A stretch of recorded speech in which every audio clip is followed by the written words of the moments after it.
Okay, so you want to own a luxury watch brand. You have probably seen the numbers. A watch sells for $5,000, sometimes $10,000, sometimes $50,000. The movement inside might cost a few $100s. The steel case weighs less than your smartphone.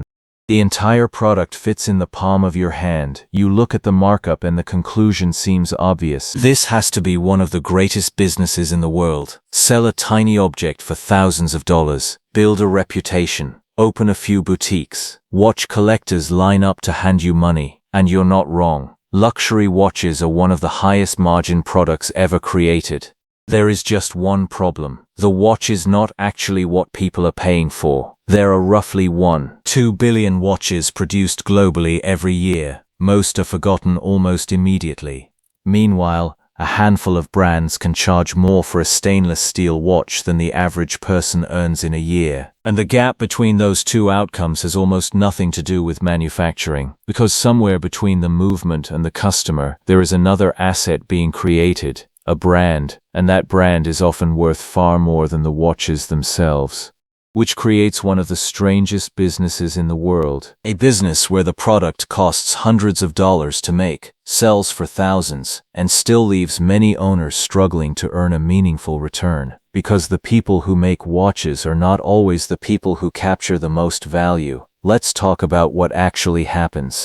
Suppose you want to launch a luxury Swiss watch brand, not a fashion watch, not a drop-shipping operation, a legitimate luxury watch company competing with names collectors already recognize. The first thing you need is a movement. If you are a new company, you are probably not manufacturing one yourself. Building an in-house caliber requires years of engineering, specialized machinery, highly trained watchmakers, and millions of dollars before a single watch reaches a customer. So you buy movements from suppliers.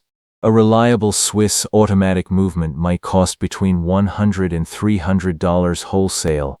That sounds incredibly cheap, especially if you plan to sell the finished watch for $5,000. But the movement was never the expensive part. The expensive part is everything that comes after. The case, the dial, the hands, the sapphire crystal, the bracelet, the assembly, the regulation, the quality control. A well-finished luxury watch can easily carry component and manufacturing costs between $500 and $1,500 before packaging, marketing, shipping, warranties, and overhead, and that is before anyone has heard of your brand.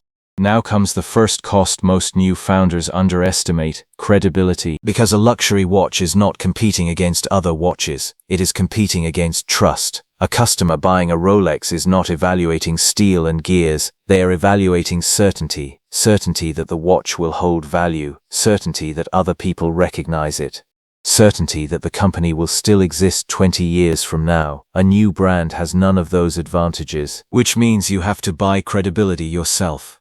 And credibility is expensive.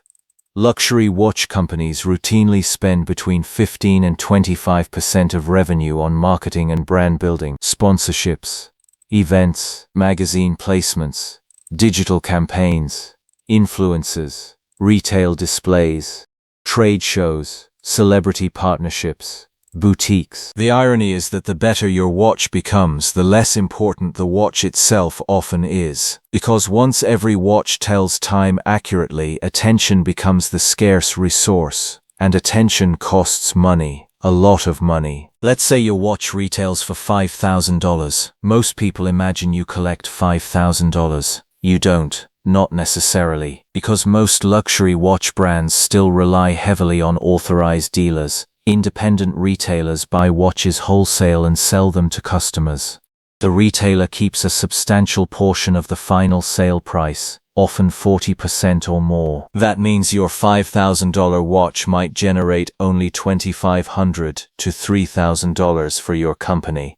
Out of that amount, you still need to pay manufacturing costs, marketing costs, employee salaries, warranty reserves, shipping, insurance, research and development, and whatever remains is your profit. Suddenly the economics start looking different. The markup is still large, but not nearly as large as people imagine. And then there is inventory. This is where the business becomes dangerous, because unsold watches do not simply wait patiently for customers. They actively damage the brand. Suppose you manufacture 10,000 watches expecting strong demand. Demand never arrives. Now thousands of units sit in warehouses. Dealers become nervous. Cash becomes trapped. Discounts begin appearing. Grey market sellers start offering your watches 20% below retail. Then 30% below retail. Collectors notice immediately, and something subtle begins happening. The product has not changed. The quality has not changed. The craftsmanship has not changed. But the perception changes. The watch no longer feels scarce. It no longer feels special. And once that happens, the entire value proposition begins to collapse. Because luxury pricing only works when people believe scarcity is real. This is why some of the world's most successful watch companies intentionally produce fewer watches than they could sell, not because they lack capacity, because they understand something more important. The moment customers can easily buy everything, they stop wanting it. Now here is where the story becomes genuinely interesting. While many watch brands fight for single-digit operating margins, some of the largest luxury groups have discovered a completely different game. They don't just own watch brands, they own portfolios of watch brands. Companies like the Swatch Group, Richemont, and LVMH control entire collections of luxury names. Some compete with one another, some target completely different customers, but all of them benefit from the same thing: brand ownership. Because the most valuable asset in luxury watchmaking is not the factory, it is not the machinery, it is not even the watches.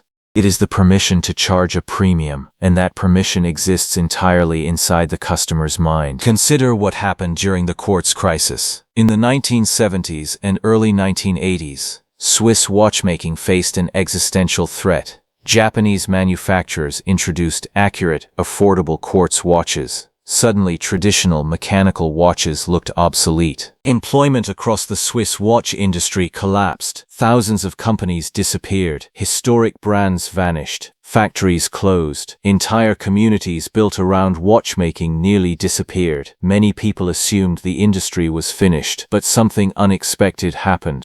The survivors stopped competing on timekeeping. They started competing on identity. The mechanical watch transformed from a tool into a symbol, a statement, a piece of personal branding worn on the wrist. And once that transformation occurred, the economics changed completely. Because no smartphone can replace status, no digital display can replace exclusivity, and no technological advancement can eliminate the desire for prestige. That realization rebuilt an entire industry. Today, some of the strongest luxury watch brands generate waiting lists rather than inventory. Customers ask permission to buy, not the other way around. Think about how unusual that is. In most businesses, the company chases the customer. In luxury watchmaking, the customer often chases the company. That reversal is incredibly powerful and incredibly profitable. But it is also incredibly fragile, because luxury demand is tied directly to wealth. When stock markets fall, when consumer confidence weakens, when economies slow down,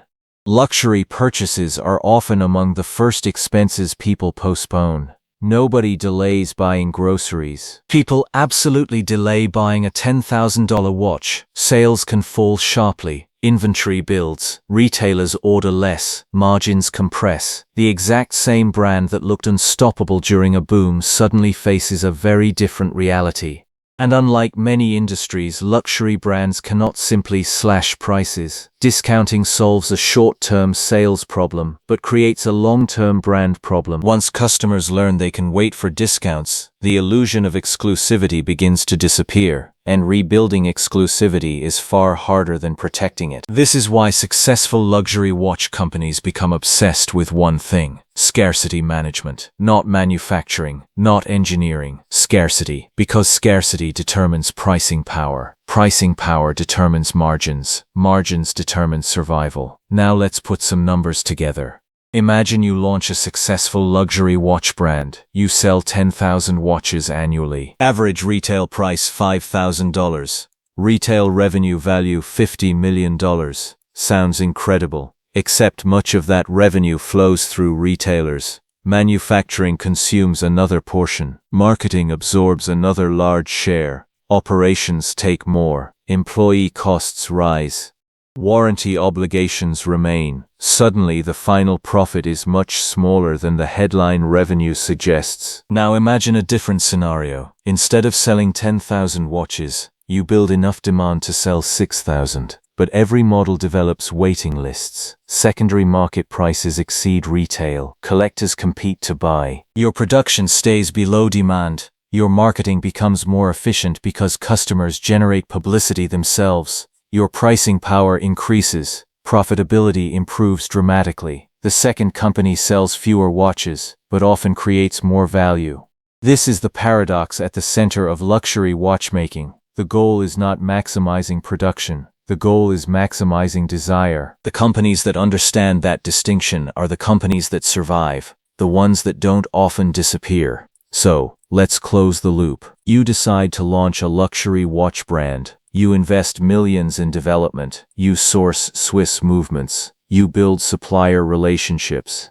You hire designers. You create marketing campaigns. You attend trade shows. You open boutiques. You manufacture beautiful watches. The watches matter, but not nearly as much as most people think. Because the true product was never steel. It was never sapphire crystal. It was never a mechanical movement. The true product is confidence. The confidence that the watch means something. The confidence that other people recognize it. The confidence that the story attached to the brand will still matter years from now. The factories can be copied. The materials can be copied. Even the designs can be copied. But the belief inside the customer's mind is much harder to replicate. And in the luxury watch business, that belief is ultimately worth far more than the watch itself.